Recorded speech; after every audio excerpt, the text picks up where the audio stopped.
Maxine, je me suis inquiétée. Tu rentres plus tôt d'habitude. Oui, ces poisons sataniques ont trompé et empoisonné génération après génération. Ils sont profondément enfouis dans le cœur des hommes. C'est tout à fait ça. Depuis des millénaires, les hommes suivent des philosophies et des principes sataniques. Les conséquences de la corruption des gens par les philosophies et les principes sataniques. Absolument. Dans le passé, on voulait se conformer à ces philosophies sataniques. Grâce à Dieu qui a tout révélé, on peut comprendre et discerner. Oui, grâce soit rendue à Dieu. C'est vrai. Ces philosophies sataniques empoisonnent profondément les gens. Oui.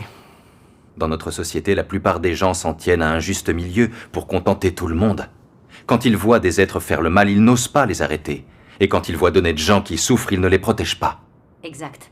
Les rois des démons sont au pouvoir et le mal se généralise. Et ils le remarquent à peine, ils ne pensent qu'à se protéger eux-mêmes. Ils deviennent toujours plus arrogants et suffisants. Ils sont malhonnêtes, faux et sournois. Ils confondent vrai et faux, bien et mal. Si bien que nous n'avons pas de posture juste ni de droiture, et nous ne vivons pas vraiment à l'image de l'homme. C'est vrai.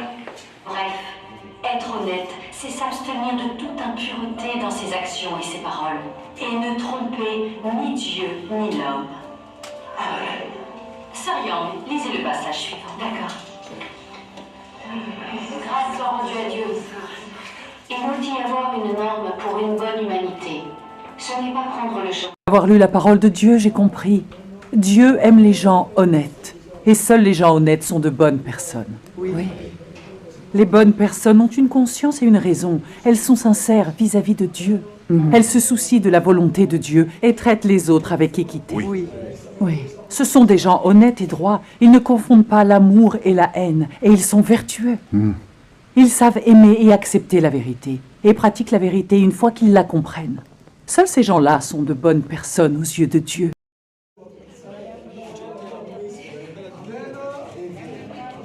Dans des gens qui cherchaient à plaire, des gens sournois, ceux que Dieu déteste et dédaigne. L'œuvre de Dieu m'a fait comprendre quelles règles une personne doit suivre.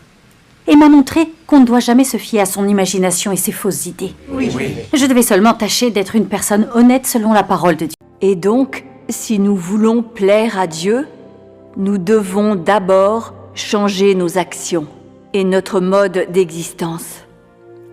Chaque fois que tu fais quelque chose, tu dois chercher à savoir si tes motivations sont fondées. Si tu es capable d'agir selon les exigences de Dieu, alors ta relation avec Dieu est normale. C'est le critère minimum.